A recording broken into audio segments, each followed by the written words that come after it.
آئیے چند لمحوں کے لیے دیکھتے ہیں اتنی سونی صورت والے محبوب سیرت کے جمال اور رنگ کیسے رہتے تھے۔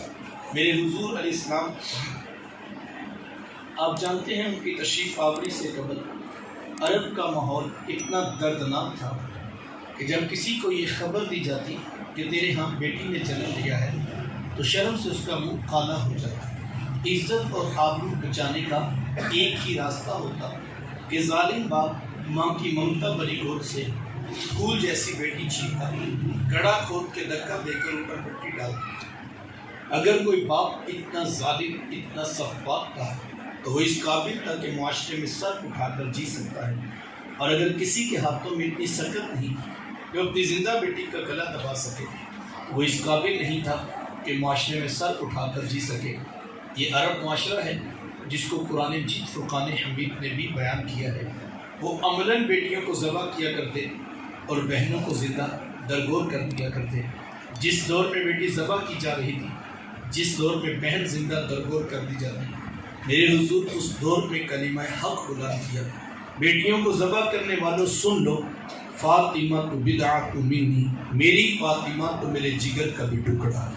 یہ کلمہ محبت بھی ہے، یہ کلمہ جہاد بھی ہے۔ دیکھیے، آج میں یا آپ اپنی بیٹی یا بہن کے لیے کوئی پیار بھری بات کہیں، یہ بہت بڑی بات نہیں ہے۔ آج اس معاشرے میں بیٹی کی عزت ہے، آج اس معاشرے میں بہن کا وقار ہے۔ یوں ہی تو نہیں بوڑھا باپ اپنی جھکی ہوئی کمر پہ بوریاں لاد لاد کے مزدوری کر رہا ہے کہ میں نے اپنی بیٹی کو عزت کے ساتھ رخصت کرنا ہے۔ جماعت صاحب بھائی فیکٹری میں وہ ٹائم لگا رہے ہیں کہ ہم نے بہنوں کو عزت کے ساتھ بیانا ہے۔ یار، یہ باپ تو ذبح کرتا تھا، یہ بھائی تو زندہ درگور کر دیتا تھا، ان کے سینے میں اتنا کوٹ کوٹ کر پیار کس نے بھر دیا؟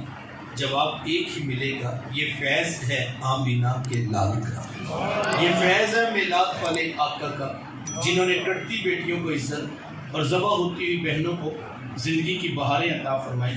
آقا کریم علیہ السلام ایک دن گھر تشریف لائے تو ام المومنین حضرت سیدہ عائشہ صدیقہ رضی اللہ تعالیٰ عنہا عرض کرتی ہیں کہ حضور آج بڑا عجیب واقعہ ہوا۔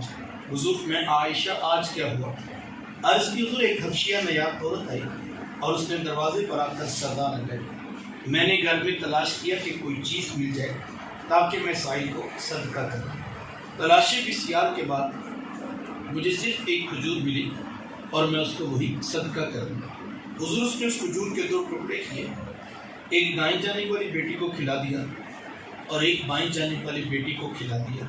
حضور، ماں خود بھی بھوکی تھی، اس کا اپنا پیٹ بھی کمر سے لگا ہوا تھا، لیکن اس نے خود کچھ نہیں کھایا اور سب کچھ اپنی بیٹیوں کو ہی کھلا دیا۔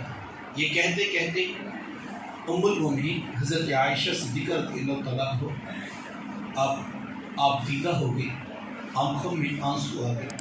تو حضور، میں سنو عائشہ، اگر کل قیامت کے دن ان بچیوں کی ماں کو جہنم میں جانے کا حکم ہو گیا تو یہی بیٹیاں درمیان میں آڑ بن کے کھڑی ہو جائیں کہ مالک، ہم تو اپنی ماں کو جہنم میں نہیں جانے دیں گے، اللہ ان بچیوں کی سفارش قبول کر کے ان کی ماں کو جنت عطا کرے گا۔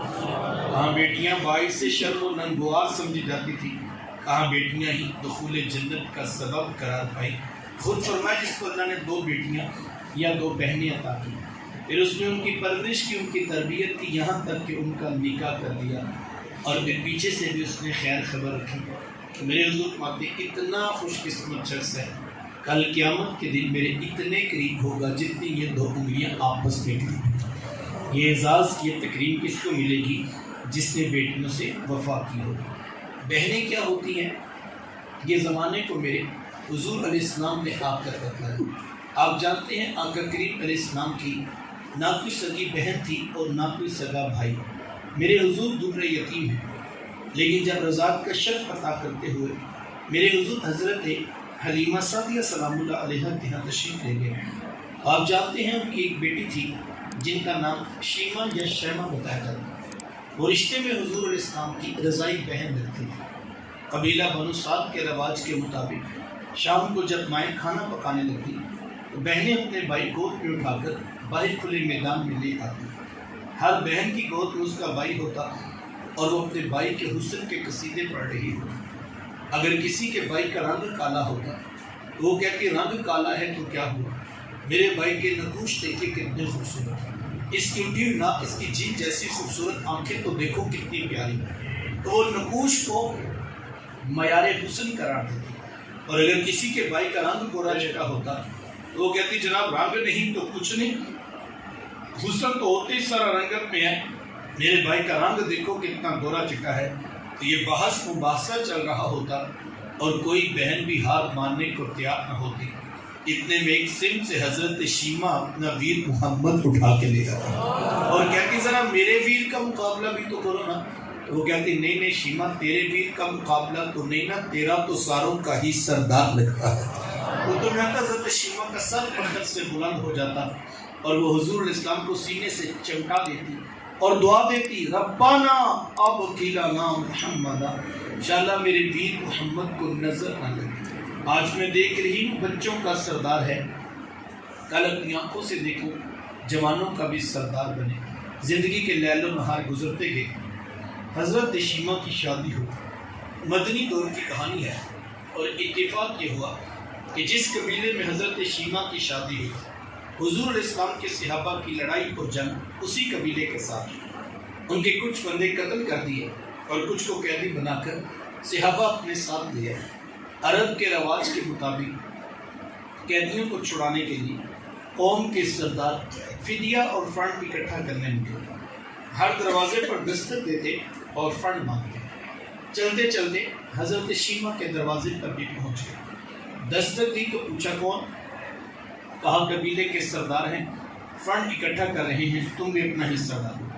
پوچھا یہ فنڈ کس لیے اکٹھا ہو رہا ہے، یہ رقم کی جمع کی جا رہی ہے؟ تو کہا کہ مدینے میں ایک شخص ہے، ادعائے نبوت رکھتا ہے، اس نے ہمارے لوگ پکڑ لی ہیں اور ہم نے اپنے قیدی چھڑانا۔ تو پوچھا کہ اس کا نام کیا ہے؟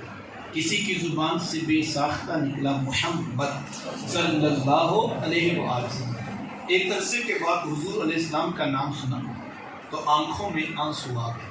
کہا انہوں نے تمہارے بندے پکڑے؟ کہا ہاں انہوں نے ہمارے لوگ پکڑے۔ کہا پھر فنڈ اکٹھا کرنا چھوڑو، صرف مجھے ساتھ لے چلو۔ کہا تم کیا کرو گی؟ کہا تمہارے قیدی چھڑا کے لیں۔ کہا تم ان کو جانتی ہو؟ کہا ہاں ہاں، تمہیں نہیں پتا، وہ میرے بچپن کے ویر اور بھائی لگتے ہیں، میں تمہارے قیدی چھڑا کے دکھاؤں گا۔ حضرت شیمہ قبیلے کے سرداروں کو ساتھ لیا اور حضور علیہ السلام کے خیمہ نوری کی طرف سفر شروع کیا۔ یہ وہ وقت تھا جب ادب کی آیات نازل ہو چکی، خبردار میرے رسول کی آواز سے آواز اونچی نہ کرنا ورنہ زندگی کی ساری کمائی غارت کر کے رکھنا۔ صحابہ ننگی تلواروں سے در حبیب پہ پہرا دے رہے۔ حضرت شیمہ اس خیال سے کہ میں تو اپنے بھائی کو ملنے جا رہی ہوں، جب آگے بڑھنا چاہا تو پہرے داروں نے تلواریں سونپ دی۔ رک جا دیہاتی عورت، جانتی نہیں آگے کوچہ رسول ہے، آگے تو بغیر اجازت کے جبریل نہیں جا سکتے، تو کون؟ روایت میں آتا جب راستہ روک دیا گیا، تلواریں سونپ دی گئی، حضرت شیمہ نے کو ہاتھ سے تلوار کو جھٹک کے کہا خلو سبیلی وعلموا انا اخت النبی، کہا میری راہیں چھوڑ دو، جانتے نہیں میں تمہارے نبی کی ہی باجی اور بہن لگتی ہے۔ یہ آواز کانوں میں پڑی، صحابہ کی آنکھوں پر پلکوں کی چلمنے آ گئی، نگاہیں نیچی کر لی، تلواریں پیچھے ہٹا لی۔ حضرت شیمہ پورے پروٹوکول سے حضور علیہ السلام کے خیمہ نوری میں داخل ہوئی۔ میرے حضور جب دور سے بہن کو آتے دیکھا، حضور اٹھ کر استقبال کیا، مرحبا خوش آمدید پیش کرتے ہوئے فرمایا میری بہن آج کدھر کو آنا ہوا؟ عرض کی حضور آپ کے بندوں نے ہمارے کچھ لوگ پکڑ لیے ہیں، میں ان قیدیوں کو چھڑانے کے لیے آئی ہوں۔ سنو بھائیو، اللہ کے رسول نے کیا ارشاد فرمایا، حضور میں میری بہن تو نے آنے کی زحمت بھی گوارا کی، تو گھر بیٹھے بھی پیغام بھیج دیتی، میں محمد تیرے کہنے پہ ہی ساروں کو چھوڑ دیتا۔ زمانے کو عملاً بتایا دروازے پر بہن کا آنا کتنا معتبر ہے، پھر چند جوڑے کچھ گھوڑے بہت سارا ساز و سامان، اور میرے حضور خود بہن کو چھوڑنے کے لیے دروازے تک تشریف لے آئے۔ صحابہ نگاہیں نیچی کیے، محبوب علیہ السلام کے ادب میں کھڑے تھے کہ حضور میں صحابہ میں جب بھی قیدی چھوڑا کرتا ہوں پہلے تم سے مشورہ لیا کرتا ہوں، آج پہلا موقع ہے، میں قیدی بھی چھوڑ رہا ہوں اور میں نے مشورہ بھی نہیں کیا ہے۔ عرض کی اے بندہ نواز، آپ مالک کل کائنات ہیں، آپ جو چاہیں کریں، ہم کون ہوتے ہیں بھلا درمیان میں مشورہ دینے والے، لیکن حضور جی اتنا تو بتائیے آج کون سی خاص بات تھی کہ آپ نے مشورہ بھی ضروری نہیں سمجھا۔ حضور میں صحابہ، آج میرے دروازے پر میری بہن آ گئی تھی۔ زمانے کو عملاً بہن کا رشتہ میرے محبوب علیہ السلام کی دہلیز سے ملا ہے۔ توجہ چاہوں گا، وقت سمٹ رہا ہے۔ جس دور میں بیٹی ذبح کی جا رہی تھی، جس دور میں بہن زندہ درگور کر دی جاتی، آپ تاریخ عرب اٹھائیں۔ چند دراہم کی خاطر سگے بیٹوں نے جا کے ماں کو منڈی کے اندر فروخت کر دیا۔ ماں چیختی تھی، ماں روتی تھی تو کہتی تھی بیٹا میں تمہاری ماں لگتی ہوں، لیکن وہ کہتے تھے ہم تیرے وجود سے فائدہ اٹھائیں گے کہ تو ہمارے باپ کی وراثت سے ہمارے حصے میں آئی ہے۔ یہ تو کرم ہو گیا کہ دھرتی پہ سونے محمد کے مبارک قدم آئے، اور انہوں نے آ کے بتایا کہ صاحب بیٹیاں ذبح کرنے کے لیے